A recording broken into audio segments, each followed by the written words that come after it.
दो सगे भाई होते हैं। एक का नाम नवीन होता है और दूसरे का नाम संजय।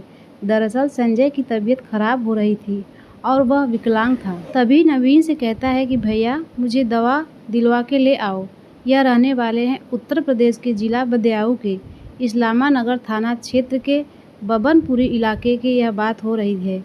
20 जून 2024 की नवीन रिक्शे का इंतजार करता है और रिक्शे पर आने भाई को बिठाकर वह ले जाता है हॉस्पिटल की तरफ। जैसे ही इस्लामा नगर बहजोई रोड पर एक गांव लगता है मऊ। यहाँ पहुँचने से पहले उसने कई बार उस रिक्शे वाले से कहा था कि भाई थोड़ा ठीक से चलाओ, तुम बड़ा बेतरतीब रिक्शा चला रहे हो, इससे मेरे भाई को चोट लग सकती है।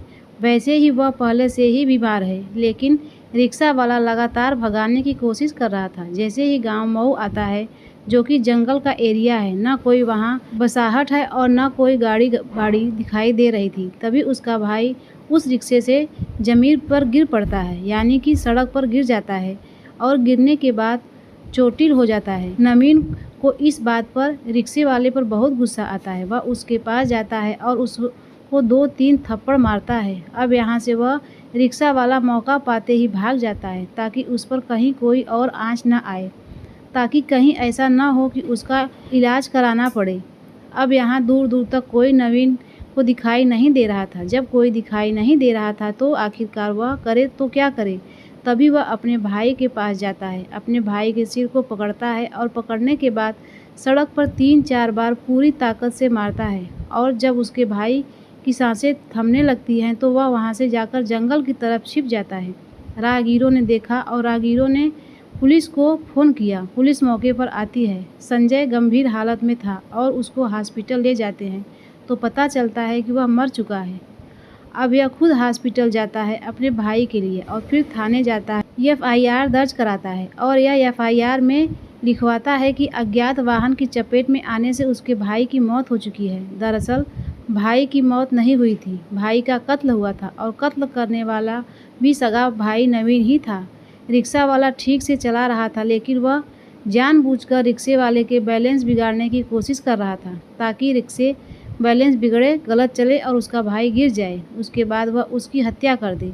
हत्या वह दरअसल 95 लाख के लिए करता है, क्योंकि उसके भाई की मौत के बाद उसको 5 लाख नहीं बल्कि 95 लाख मिलने वाले थे। लेकिन पुलिस तक यह बात पहुंचती है। पुलिस ने जब इस घटनाक्रम का खुलासा किया तो लोगों को यकीन नहीं हो रहा था। आज की कहानी जो मैं आपको सुनाने जा रही हूँ, इस कहानी में भी 1-2 नहीं बल्कि 3 कत्ल होते हैं और 3 कत्ल के पीछे की भी वजह यही होती है। लगभग 2 करोड़ 70 लाख रुपए का लाभ लेने के लिए उन्होंने जिस तरह से हत्या की थी, वाकई किसी भी इंसान को शर्म आ जाए यह सोचकर, यह जानकर कि आखिरकार जो किया है वह बहुत ही भयानक है। नमस्कार, मैं आर्या त्रिपाठी। आज की जो सच्ची घटना है मैं आपको सुनाने जा रही हूँ, यह सच्ची घटना है उत्तर प्रदेश के जिला संभल की। दरअसल एक आईपीएस ऑफिसर जिनका नाम है अनुकृत शर्मा 15 जनवरी 2025 की रात लगभग 10:30 बजे के आसपास गुन्नौर क्षेत्र में वह गश्त कर रही थी और इसी बीच में एक स्कॉर्पियो कार जिनका नंबर था यूपी 32 NG 302, यह काले रंग और की स्कॉर्पियो थी और बहुत तेज़ी के साथ जा रही थी, जबकि उस वक्त इतना कोहरा था कि बहुत पास का देखना भी मुश्किल हो पा रहा था। तभी उसकी जो टीम में सदस्य थे, पुलिस वाले थे, उन्होंने कहा, मैडम कुछ न कुछ मामला संदिग्ध है, इसलिए इसे पकड़ने की कोशिश करते हैं। अगर यह पकड़ा जाएगा तो हो सकता है कुछ बात निकले। आखिरकार वह पकड़ा जाता है। रजपुरा थाना क्षेत्र में जो पकड़े जाते हैं उनसे पूछताछ की जाती है। एक का नाम होता है ओमकारेश्वर मिश्रा और दूसरे का नाम होता है अमित, जो कि बबराला का रहने वाला है, और ओमकार मिश्रा जो कि बनारस का रहने वाला है। ओमकारेश्वर मिश्रा के पास 19 ATM निकलते हैं और उसकी सीट के नीचे जो ड्राइवर की सीट होती है उसमें लगभग 11 लाख और इन दोनों के पास मिलाकर लगभग 45 लाख के आसपास होते हैं। यानी कुल 11,45,000 और 19 ATM का मिलना अपने आप में कई तरह से सवाल खड़े कर रहा था। इसके ऊपर एफआईआर दर्ज की जाती है। मुकदमा अपराध संख्या 13/2025 धारा 109, 308, 4338, 336, 340/2 111/2B के तहत मुकदमा दर्ज कर लिया जाता है। पुलिस मामले की जांच पड़ताल में जुट जाती है। आखिरकार पुलिस ने जब गिरफ्तारियां करना शुरू किया तो ऐसी गिरफ्तारी करते करते एक नाम आता है। वह नाम होता है शाहरुख। शाहरुख रहने वाला होता है धनारी का। पुलिस ने इनके खिलाफ तो कार्रवाई की और गिरफ्तार करके जेल भेज दिया। इनके बारे में यह पता चलता है कि यह लोगों के बीमा कराते थे। ऐसे गरीब, कमज़ोर, बुजुर्ग जो बीमार होते थे उनको ढूंढते थे, उनकी पॉलिसी करते थे, उस पॉलिसी से मिलने वाले लाभ का यह फ़ायदा उठाया करते थे। इस तरह की यह जानकारी चल रही थी। अब जब शाहरुख का नाम आता है तो शाहरुख की गिरफ्तारी के लिए लगातार कोशिश की जा रही थी। फरवरी 2025 में आखिरकार शाहरुख भी गिरफ्तार कर लिया जाता है, जो कि जिला संभल का एक धनारी थाना लगता है। उसी इलाके का यह रहने वाला होता है। अब पुलिस ने जब इसके पास से मोबाइल बरामद किया तो मोबाइल बरामद करने के बाद पुलिस ने इसके मोबाइल को बारीकी से खंगालना शुरू कर दिया, शाहरुख के उस मोबाइल को। और जब मोबाइल को खंगालना शुरू किया तो शाहरुख की गांव के ही एक रहने वाले कमल नाम के व्यक्ति से चैट हो रही थी। व्हाट्सएप पर जैसे बातचीत चलती है तो उसने कमल से कहा कि भाई, अमन की पॉलिसी का लाभ कब मिलेगा। तभी पुलिस के लिए एक शक की गुंजाइश बन जाती है। यहाँ से एक नई कहानी शुरू हो जाती है। पुलिस ने आखिरकार यह जानने के लिए कमल किस पॉलिसी के बारे में बात कर रहा है तो यह अमन के बारे में जब पता चलता है तो अमन दरअसल इसके बाप का नाम रामचरण है, जिसका मकान नंबर 20 भाटी बुद्ध भाटी खुर्द फतेहपुर बेरी दक्षिण दिल्ली का रहने वाला होता है। उम्र लगभग इसकी 24 साल के आसपास होती है। अब इसके बारे में यह पता किया जाता है तो यह पता चलता है कि जिला अमरोहा की बात है। 15 नवंबर 2023 को यह इसके घर पर आया था। कमल का एक भाई होता है वेद प्रकाश। वेद प्रकाश घर आता है और घर आने के बाद वह पैसे की डिमांड कर रहा था, लेकिन वह पैसे की डिमांड इसकी अमन की पूरी नहीं कर पाया। वह घर से नाराज़ होकर चला जाता है और अगले दिन पता चलता है कि उसको किसी अज्ञात वाहन ने टक्कर मारी और टक्कर मारने के बाद उसकी मौत हो जाती है। जो इसका या कमल का सगा भाई है जिसका नाम वेद प्रकाश है, तो वेद प्रकाश ने रहना थाना क्षेत्र में एक FIR दर्ज कराई। FIR नंबर 345/2023 IPC की धारा 279 और 304A के तहत मुकदमा दर्ज कराया। अब इनके बारे में जानने की कोशिश की कि आखिरकार यह अमन कौन है जो तुमने FIR दर्ज कराई। वेद प्रकाश ने पूछा। कमल से पूछा। कमल और वेद प्रकाश दोनों सगे भाई होते हैं। कमल जिसकी शाहरुख से चैट चल रही थी। आखिरकार पूछा जाता है तो वेद प्रकाश और कमल बताते हैं कि जो मौसी है, मौसी की लड़की का यह लड़का है। अब मौसी की लड़की कहाँ है तो वह भी मर चुकी है। मौसी भी मर चुकी है और मौसा भी मर चुके हैं, लेकिन जो मौसी की लड़की का जो हस्बैंड था रामचरण, उसकी शादी दूसरी जगह हो चुकी थी और यह लड़का पूरी तरह से एकदम अनाथ था। इसके आगे पीछे दाएं बाएं कोई नहीं था। यह सबसे ज़्यादा अमन किसी को प्यार करता था या किसी पर भरोसा करता था, या तो कमल पर करता था या फिर वेद प्रकाश पर करता था, इसलिए उनके भरोसे रहता था। 24 साल की उसकी उम्र हो जाती है, इसलिए वह बार बार दिल्ली से धनारी के इलाके में आया जाया करता था। लेकिन उन्होंने पूछा कि तुमने इसको मारा क्यों, तो मारने के पीछे यह वजह आती है। कहा कि दरअसल उसके नाम पर 2,70,00,000 के आसपास की बीमा पॉलिसी कराई थी और यह बीमा policy HDFC Aditya Birla group और SBI जनरल इसके तहत यह कराई थी पॉलिसी, और 2,70,00,000 का लाभ लेने के लिए उनसे पूछा जाता है कि तुमने इनका जो कत्ल किया था, मर्डर किया था, वह कैसे किया था। वह बताते हैं कि धनारी से गवां लेके गए और गवां से वह यह रहरा की तरफ जब लेके आ रहे थे तो रहरा थाना क्षेत्र में एक गांव लगता है रहई। रहई के आसपास का जो इलाका है वह बिल्कुल जंगल का इलाका है और वहां उस वक्त यह 15 नवंबर 2023 की यह बात है।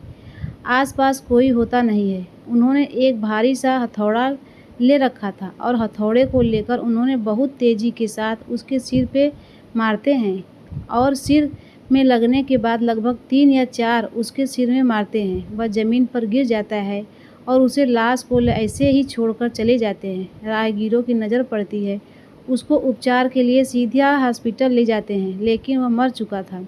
जब पुलिस ने जांच पड़ताल करना शुरू किया तो इसमें पता चलता है कि सुनील नाम का एक व्यक्ति होता है जो कि पॉलिसी में एक्सपर्ट होता है कि पॉलिसी कैसी करनी चाहिए, कितनी करानी चाहिए, किससे लाभ मिल सकता है। इस तरह से साथ ही एक ओम प्रकाश होता है और प्रेम शंकर होता है। इन 2 लोगों ने बताया था कि हत्या को कैसे हादसे में बदलना है और ताकि तभी आपको पॉलिसी का लाभ मिल सकता है। ऐसे ही एक निर्देश होता है, एक उदयभान होता है।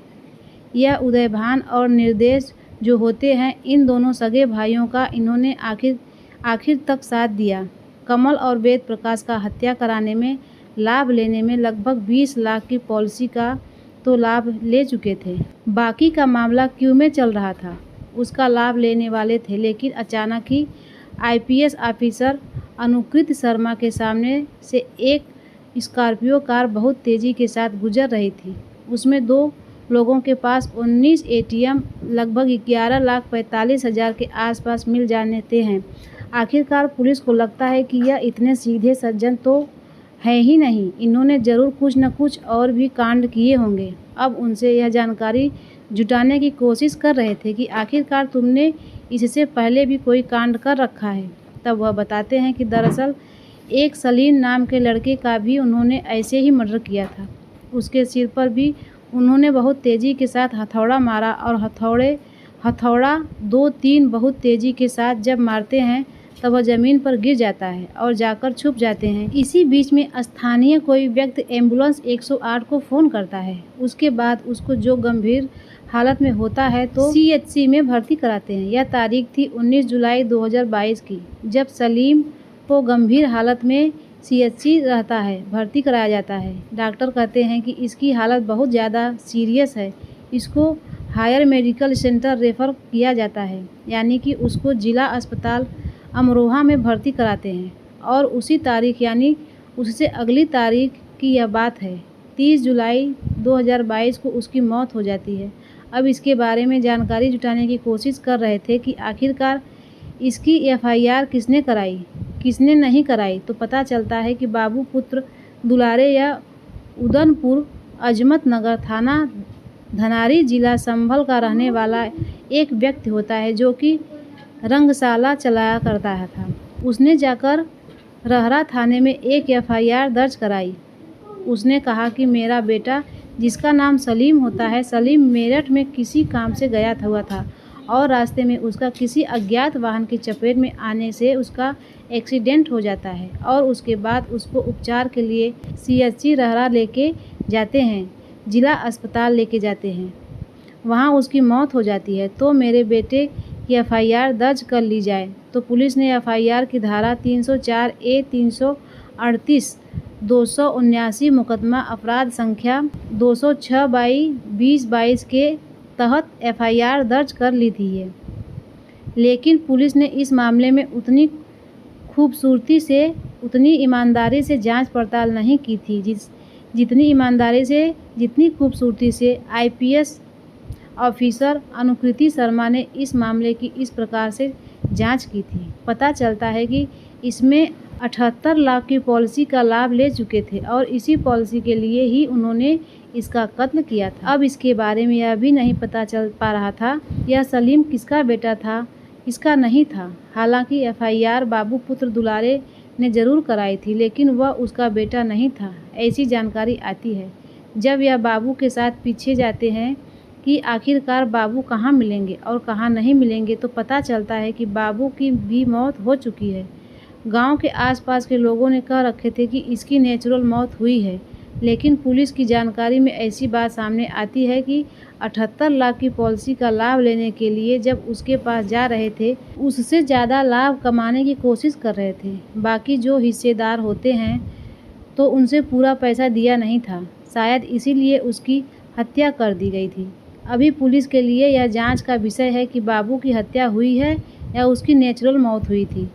पुलिस मामले की जांच पड़ताल में जुटी है। पुलिस इनमें से और पूछती है जो पकड़े जाते हैं तो सुनील, ओम प्रकाश, प्रेम शंकर, निर्देश, उदयभान, साथी कमल और वेद प्रकाश तो इन्हीं में से एक होता है। ओम प्रकाश के बारे में जानकारी निकल के सामने आती है कि उसने अपने जीजा रमेश की 4 पॉलिसी कराई है, वह भी बड़ी पॉलिसी कराई है ताकि बड़ा लाभ मिल सके। यह अब रमेश की हत्या की पूरी प्लानिंग कर चुके थे, जल्दी ही उसकी हत्या करने वाले थे, लेकिन उससे पहले ही पकड़े जाते हैं। ऐसे ही एक मामला और आता है, यह भी चंदौली कोतवाली क्षेत्र के बिसौली गांव लगता है, बिसौली थाना लगता है, उसका गांव लगता है ढिलवारी। वहां का रहने वाला दरियाब जाटव, इसकी 31 जुलाई 2024 को इसकी हत्या कर दी जाती है, सिर्फ इसलिए क्योंकि इसकी 51 लाख की पॉलिसी थी और यह लोग मारने वाले या मरवाने वाले कोई और नहीं थे। किसी न किसी से कोई न कोई रिलेशन था, कहीं ब्लड रिलेशन है तो कहीं रिश्तेदारी कनेक्शन है तो कहीं कुछ है। इस तरह से ये पॉलिसी के बारे में यह पता किया गया तो पता चलता है यह ऐसे युवाओं को तलाश कर रहे थे जिनकी पॉलिसी की प्रीमियम तो जाए कम, लेकिन अगर उनके साथ कोई हादसा हो जाता है तो बहुत मोटा लाभ मिले।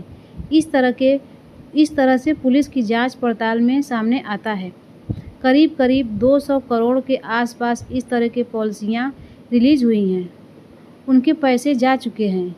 यह हर पॉलिसी के बारे में बारीकी से पड़ताल करने की कोशिश कर रहे हैं, कहीं ऐसा तो नहीं कि और बड़ी संख्या में लोगों की हत्याएं इस तरह से की गई हो।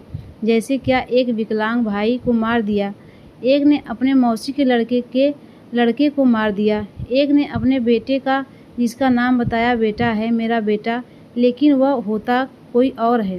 दोस्तों, इस पूरे घटनाक्रम को सुनाने का उद्देश्य किसी को परेशान करना नहीं है, किसी का दिल दुखाना नहीं है, बल्कि आपको जागरूक करना है, आपको सचेत करना है। जय हिंद, जय भारत।